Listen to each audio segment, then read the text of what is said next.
ሰላም ጤና ይስጥልን የተከበራችሁ ተመልካቾቻችን እንደምን አላችሁ? ሳምንታዊው የቴሌቪዥን ፕሮግራማችን የፌደራል ማረሚያ ቤት ኮሚሽን ከዚህ ሰዓት ጀምሮ ወደ እናንተ መድረሱን ይቀጥላል። እንደሚታወቀው በተለያዩ አይነት ክልል ማረሚያ ቤቶች እየሄድን የተለያዩ አይነት ዝግጅቶችን ወደ እናንተ እናደርሳለን። ለዛሬም የምንገኘው በደብረ ብርሃን ማረሚያ ተቋም ላይ ነው።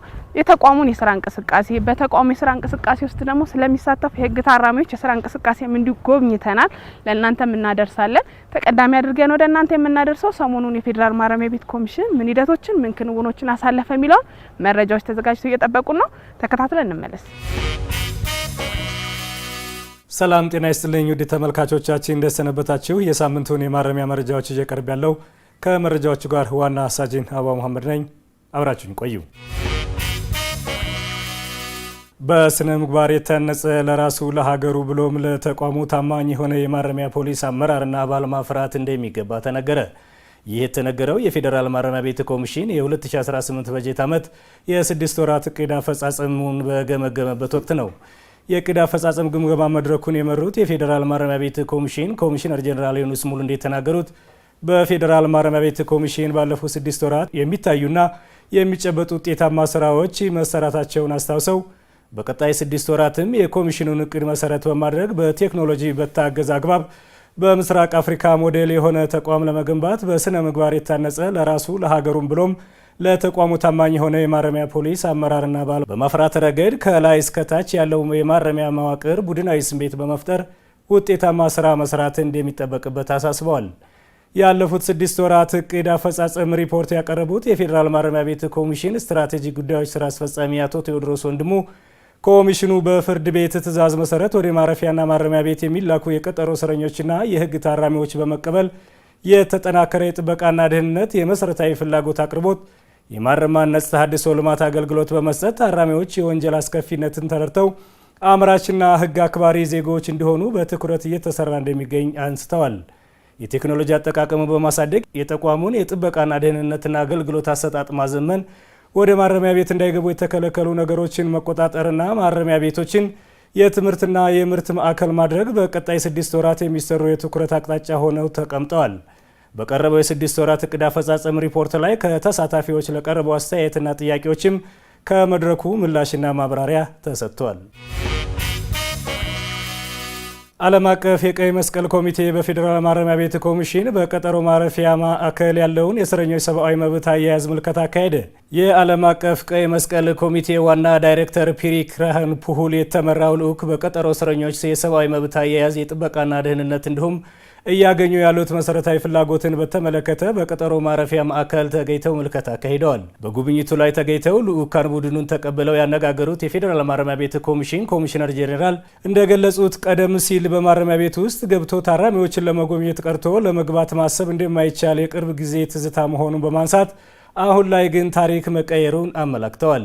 የዓለም አቀፍ ቀይ መስቀል ኮሚቴ ዋና ዳይሬክተር ፒሪ ክራህን ፑሁል በበኩላቸው ተቋማቸው የተቋቋመው በዓለም ዙሪያ ያሉ ሰብአዊ ድጋፎችን ለማሳደግ ከመሆኑ ጋር ተያይዞ የቀጠሮ ማረፊያና ማረሚያ ቤቶችም ከዓለም አቀፍ ቀይ መስቀል ኮሚቴ የተለያዩ ዘርፈ ብዙ ድጋፎች ሲደረግላቸው መቆየቱንና ድጋፎቹ ተጠናክረው የሚቀጥሉ መሆኑን አመላክተዋል። በምልከታው የቀጠሮ እስረኞች መኝታ ክፍል፣ የሕክምና መስጫ ክሊኒክና የታራሚዎች ዳታቤዝ ማናጅመንት ሲስተም ተጎብኝቷል። የኢንተርፕረነር ልማት ኢንስቲትዩት ኮሚሽን የህግ ታራሚዎችን ለማረም ማነጽ በሚሰራው ስራ ላይ ድጋፍ እንደሚያደርግ ተናግሯል። ይህ የተነገረው የፌዴራል ማረሚያ ቤት ኮሚሽን ከኢንተርፕረነር ልማት ኢንስቲትዩት ጋር በመተባበር ለህግ ታራሚዎች ሲሰጥ በነበረው የስልጠና ማጠቃለያ ላይ ሲሆን የኢንተርፕረነር ልማት ኢንስቲትዩት ዋና ዳይሬክተር ዶክተር ሐሰን ሁሴን ኢንስቲትዩቱ ከገበያ ትስስር ጀምሮ ለተለያዩ ስራዎች የሚያስፈልጉ ድጋፎችን ለማገዝ ዝግጁ መሆናቸውን አረጋግጠዋል።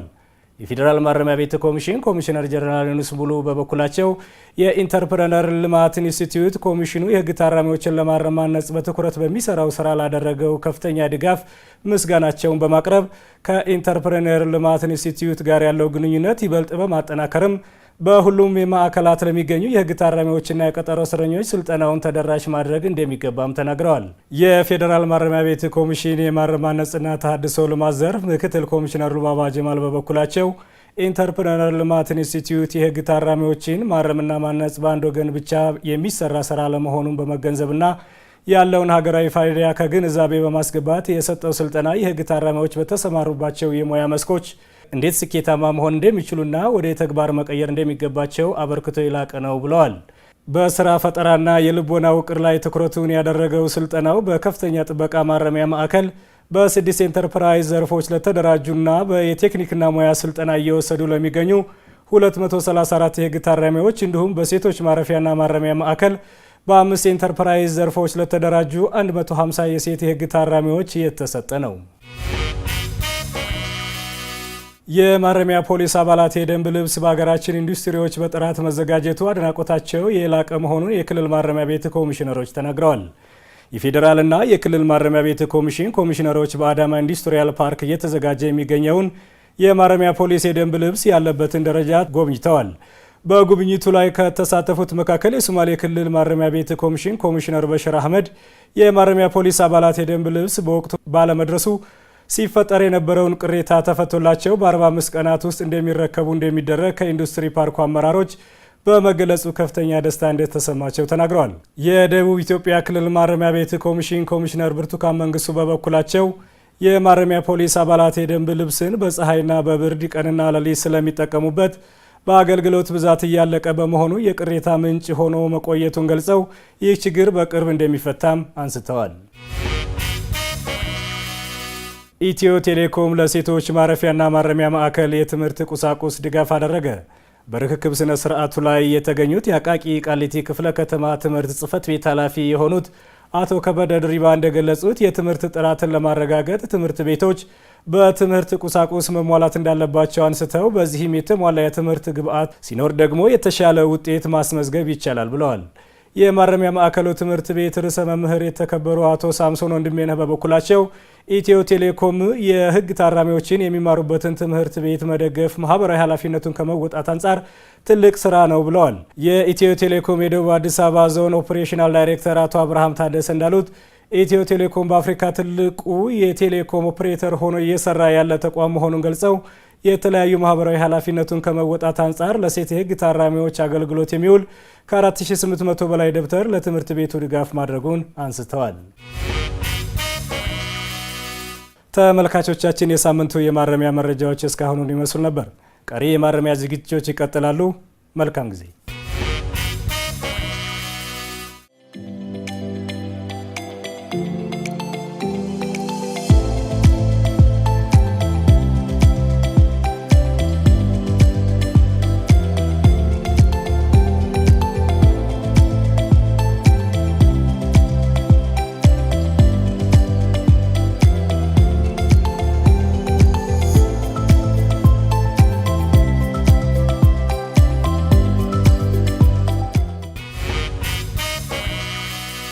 ከመረጃዎቻችን ተመልሰን ተገናኝተናል። መግቢያ ላይ እንደተናገርኩት ዛሬ የምንገኘው በደብረ ብርሃን ማረሚያ ተቋም ላይ ነው።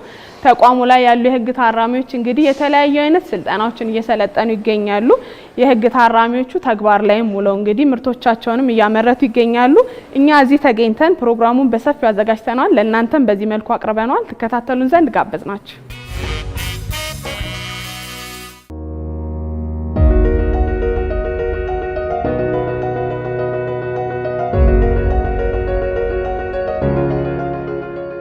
በህግ ጥላ ስር የሚገኙ ታራሚዎች በማረሚያ ቤቱ አመቻችነት የተለያዩ የስራ ዘርፎችና የሙያ ስልጠናዎች ላይ እንዲሳተፉ ይደረጋል። ማረሚያ ቤቱም ታራሚዎቹ የሚሰማሩበት የስራ ዘርፍ የታራሚውን የጤና ሁኔታ በማይጎዳና እድሜን ግምት ውስጥ ባስገባ መልኩ ያሰማራል። በአማራ ክልላዊ መንግስት የደብረ ብርሃን ማረሚያ ቤትም የህግ ታራሚዎች የተለያዩ ትምህርቶችና የሙያ ስልጠናዎች ላይ እንዲሳተፉ በማድረግ ላይ ይገኛል። በስልጠና ሂደት ላይ ነው የሚገኘውና የተለያዩ የሙያ ዘርፎች አሉ። የእንጨት ስራ አለ፣ የብረታ ብረት አለ፣ እንዲሁም ደግሞ ኮንስትራክሽን አለ። እንደኛ ሳብጀክት ደግሞ ያው የልብስ ስፌት ስልጠና እየሰለጠነን ያለ ነውና በዚህ ሙያ ደግሞ ያው ቀጣይ እንጠቀምበታለን ብለን ነው የምናስበው። በመጀመሪያ እንደገባሁ የመጀመሪያ ስልጠና ያደረስኩኝም ነበር። ሁለተኛ ዙር ስልጠና ልብስ ስፌት ቆየሁ። በዛ ሰልጥኜ ሰርቲፊኬት ወረቀት አለ። ያነሳሳኝ የመጀመሪያው መነሻ ችግር ነው። ችግርን ለመቅረፍ ያው መስራት እንዳለብኝ ከሰራ ብር እንደማገኝ ስለማቅ ያው ሰልጥናለሁ።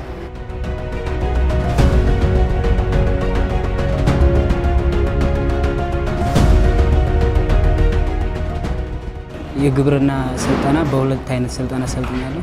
በተጨማሪ ደግሞ የልብስ ስፌት ተቋሙ የተለያየ አይነት የስልጠና ዘርፍ አለው።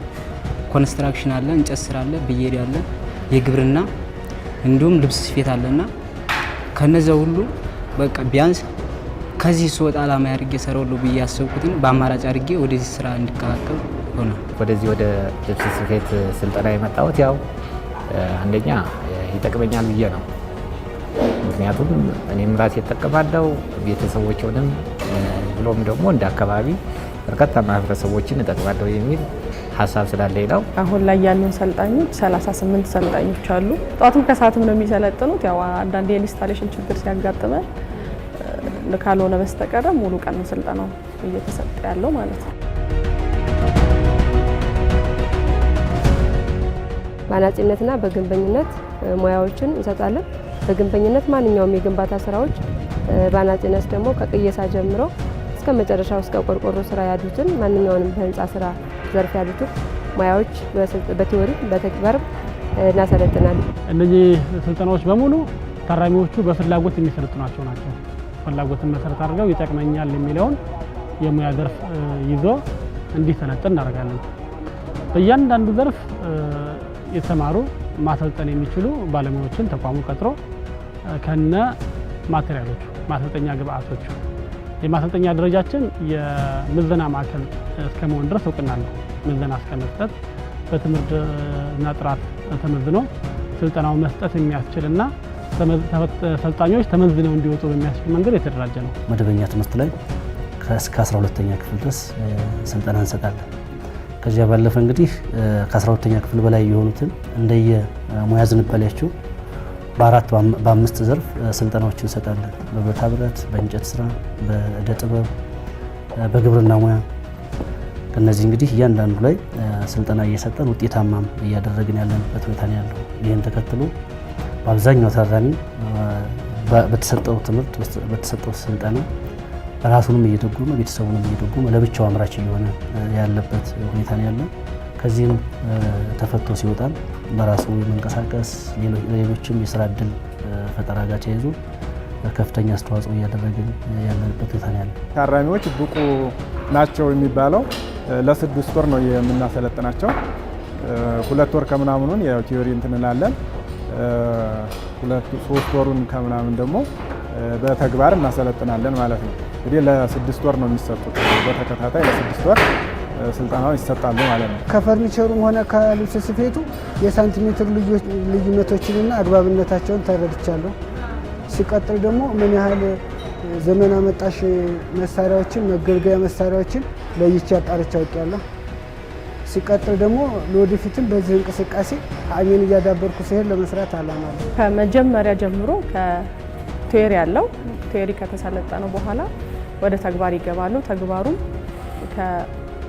ከሰደርያ ጀምሮ እስከ ሱሪ ድረስ መጨረሻ ድረስ ማለት ነው። ሰደርያ፣ ሸሚዝ፣ ሱሪ፣ ኮት ድረስ ይሰራሉ። ቀሚስ እዛ ድረስ ይሰለጥናሉ ማለት ነው።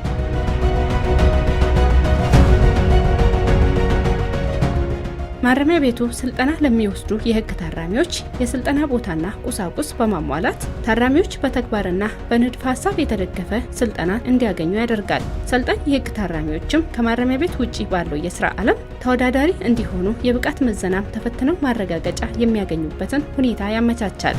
6 ወር ይቆያሉ። አንድ ተርም በ6 ወር ውስጥ እናስመርቃለን። መጨረሻ ላይ ምዘና ሲሰተን በውጪ የምዘና ማዕከሎች አስመዝነን ነው የምንጨርሰው። እኛ በቲዎሪም በተግባርም ከጨረሰን በኋላ ማለት ነው። ሰርተፍኬት አላቸው። በእኛም በምዘና ማዕከሉም ሲወሲ ተመዝነው 2 ሰርተፍኬት ነው የምንሰጣቸው። ብዙ ሎድም አናደርግባቸውም፣ ግን በሚገባቸው መልኩ ቀስ እያለን ስልጠናው እንዲወስዱ እናደርጋለን። የማቴሪያል የአቅርቦት ችግር የለብንም። ሁሉም ነገር የተሟላ ነው።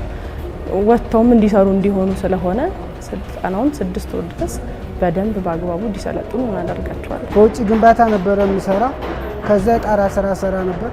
አሁን ሲቀጥል ግን ከዚህ ጋር ከማሽን ጋር ንክኪኑና ከማሽኖች ጋርና ከዘመናዊ ለምሳሌ ከመብራት ኮንዲሽን ካላቸው ነገሮች ጋር የመስራት በዘመናዊ መሳሪያ ለመጠቀም አቅም ካለኝ ወይም ለመቀጠር አዳብርበታል። ሲወሲ እያስፈተንን ነው። ሲወሲ የምናስፈትናቸው ያው በየተርሙ እናስፈትናለን። እስካሁን ባለው እንትን በየተርሙ እናስፈትናለን። እስካሁን ያው እንግዲህ በብቃት እያለፉ ነው ያሉት። እዚህ የወደቁ የለም። ብቃቱን ያው ከውጭ መጥተው ነው ከሲኦሲ ምዘና መጥተው ነው የሚፈትኗቸው። እስካሁን ያው በተግባር ያለፉበት ሁኔታ ነው ያለው።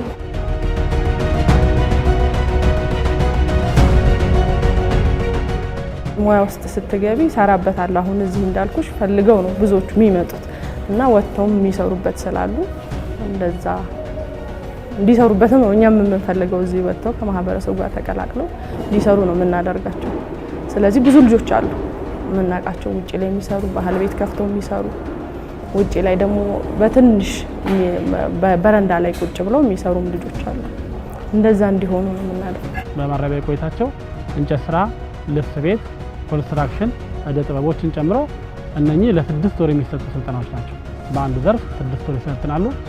በዚህም የመመረቂያ ፕሮጀክት ሰርተው እጃቸውን አሳተው በማሽን ተጠቅመው እንዲሰሩ እናደርጋለን።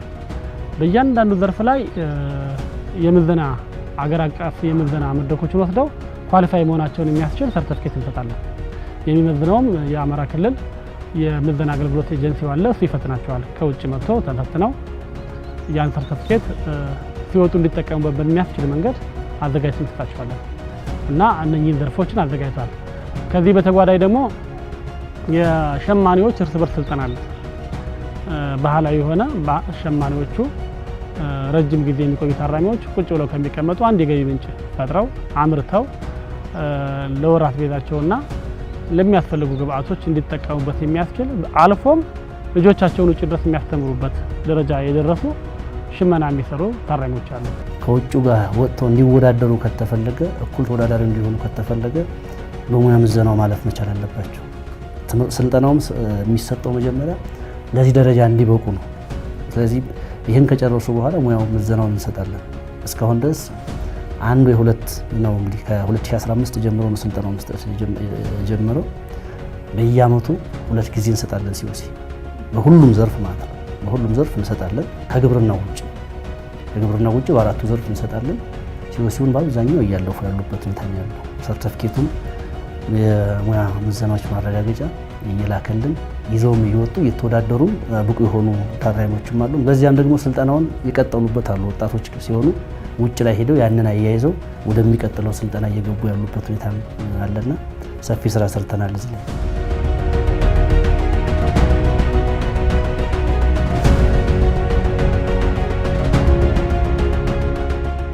የደብረ ብርሃን ማረሚያ ቤት የህግ ታራሚዎች የወሰዱትን ስልጠና ተግባር ላይ እንዲያውሉና ታራሚዎች በሰለጠኑት ሙያ ስራን ሰርተው ገቢ እንዲያገኙ ለማድረግ በማረሚያ ቤቱ ቅጥር ግቢ ውስጥ የሽመና፣ የልብስ ስፌት፣ የእንጨትና ቅርጻቅርጽ እንዲሁም የግብርናና ሌሎች የስራ ዘርፎች የሚሰሩበት ቦታና ቁሳቁስ በማቅረብ ታራሚዎች በቆይታቸው ገቢን እንዲያገኙ በማድረግ ላይ ይገኛል። ማንኛውም የመስራት ፍላጎት ያለውና የሙያ ስልጠና የወሰደ የህግ ታራሚም የዚህ እድል ተጠቃሚ ይሆናል። እሰራለሁ የሚል ካለ ሁሉ ነገር ይመቻችለታል።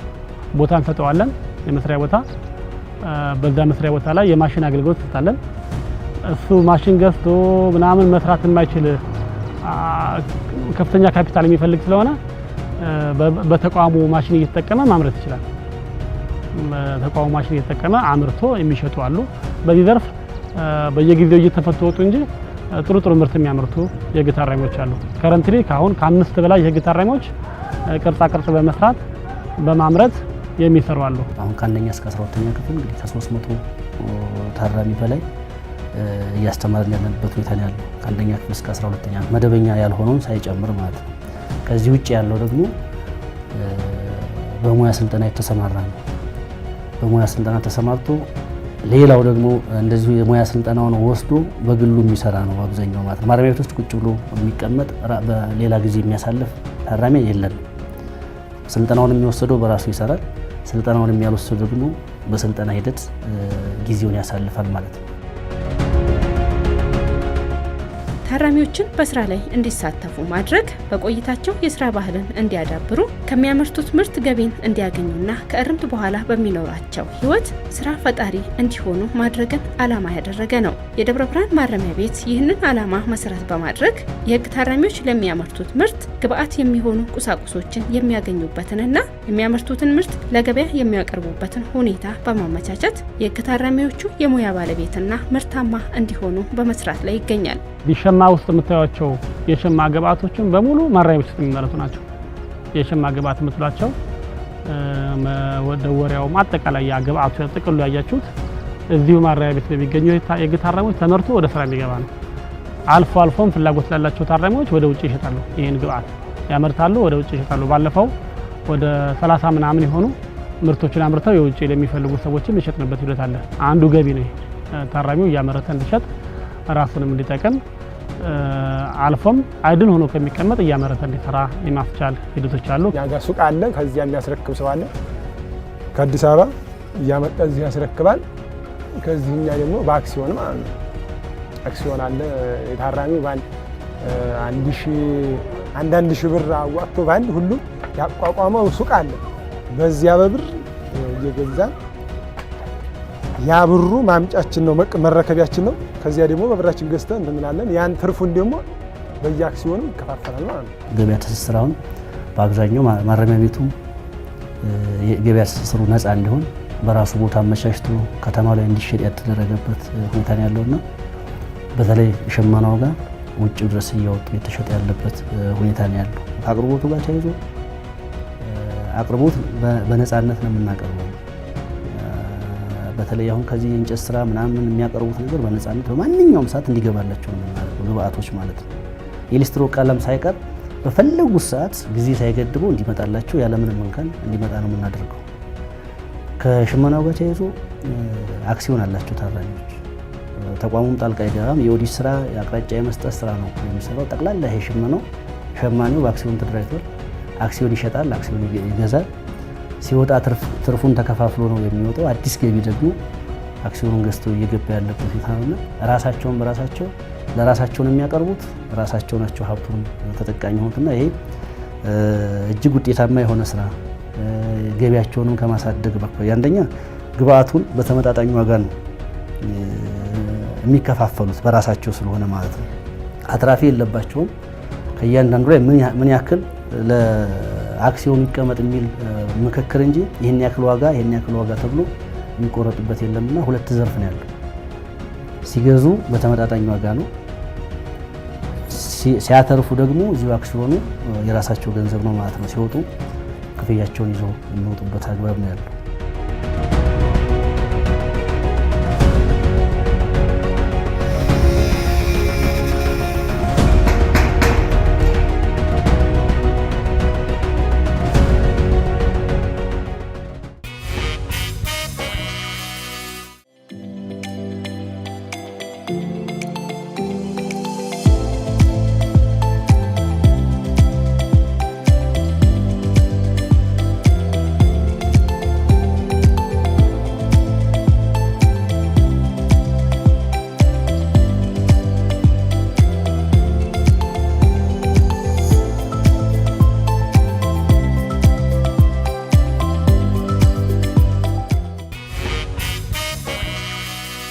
ምርጫችሁን የፌዴራል ማረሚያ ቤት ኮሚሽን የቴሌቪዥን ፕሮግራምን አድርጋችሁ እየተከታተላችሁን ስላላችሁ እጅግ አድርገን እናመሰግናለን።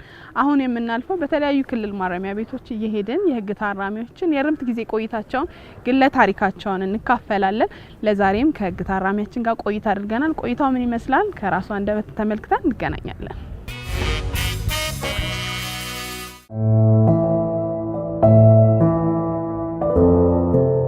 ዘንጌትዬ ይባላል ወይ የመጣሁት ከሞረትና ጅሎ ወረዳ ነው የመጣሁት። የገባሁት 2012 ዓመተ ምህረት ነው። የገባሁበት በነፍስ ነው። እኔ የማውቀው ስለ ህግ በዛን ሰዓት ምንም ነገር የማውቀው ነገር የለም። ቤተሰብም እንዳይሰማ ነው የምለው። ለምን ታስራለች ሲባል አባት የለንም፣ እናቴ ብቻ ናት ያለችው። እናቴ ናት ልጆቼን የምታሳድገው። ህይወት እንደዚህ ነው፣ ውጣ ውረድ አለው።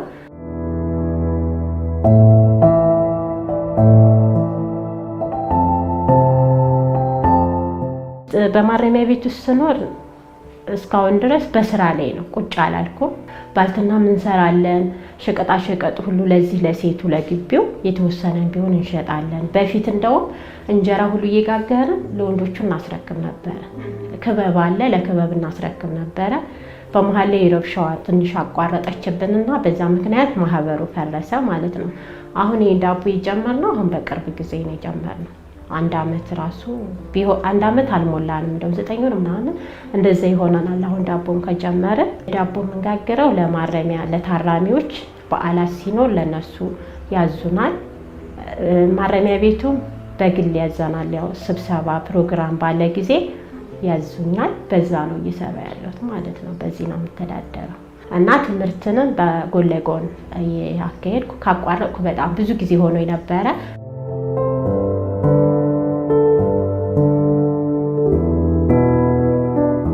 መስራቴ አንደኛ አይምሮዬን በስራ ላይ መዋሌ ራሴን እንትን እንደለበት አድርጎኛል። በትምህርት ላይ መዋሌ ጥሩ ነው ለኔ ማለት ነው። ቁጭ ብዬ ቢሆን ብዙ ነገሮችን እኔ እንደውም አብድ ነበር ማለት ነው። በቃ ይቻላል እዚህ ቁጭ ብዬ ባለበት ሰዓት ስራ ባይኖር ማለት ነው።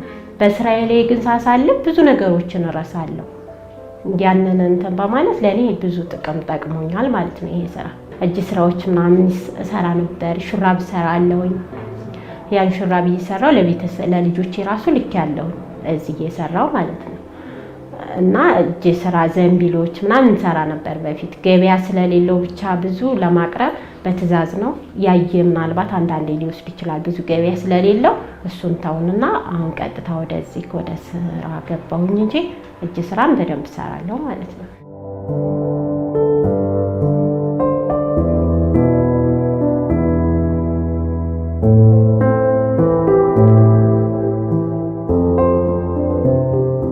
አሁን ኑሮ በተወደደበት ሰዓት እናት አመደካማ እናት ቤት ውስጥ ቁጭ ብላ ልጅ ነበር እንግዲህ ማስተካከልና ሁሉ ነገር ማሟላት ያለብኝ።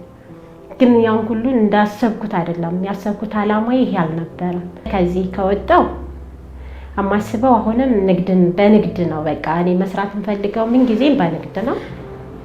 ከቻልኩኝ አሁን የምሰራውን ስራ በውጪ ወጥቼ ይሄን ስራ ማከኝ ነው የምፈልገው። በእጅ ስራም ሆነ በባልትናው በሁሉም ነገር ይሄን ስራ እዚህ የምሰራውን ስራ ውጭ ላይ መስራት እፈልጋለሁ።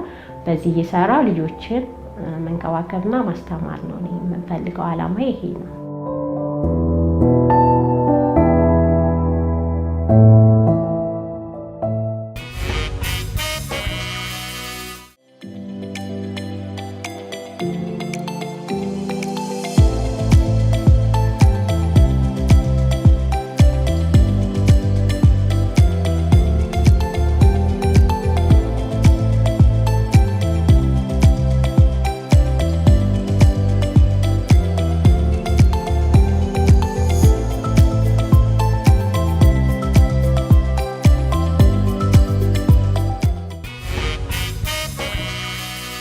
የፌዴራል ማረሚያ ቤት ኮሚሽን የቴሌቪዥን ፕሮግራማችንን ምርጫችሁ አድርጋችሁ ስትከታተሉን ስለቆያችሁ እጅግ አድርገን እናመሰግናለን። ለዛሬ የተዘጋጁት ፕሮግራሞች የተከታተላችሁትን ይመስሉ ነበር። ቀጣይ ሳምንት እንዲሁ በሌሎች ዝግጅቶች እንገናኛለን። ለዛሬ አብቅተናል። ፕሮግራሙን እየመራው አብሬያችሁ ቆይታ ያደረኩት እኔ ኮንስታብል ቅድስት ጸጋዬ ነበርኩኝ። የሳምንት ሰው ይበለን።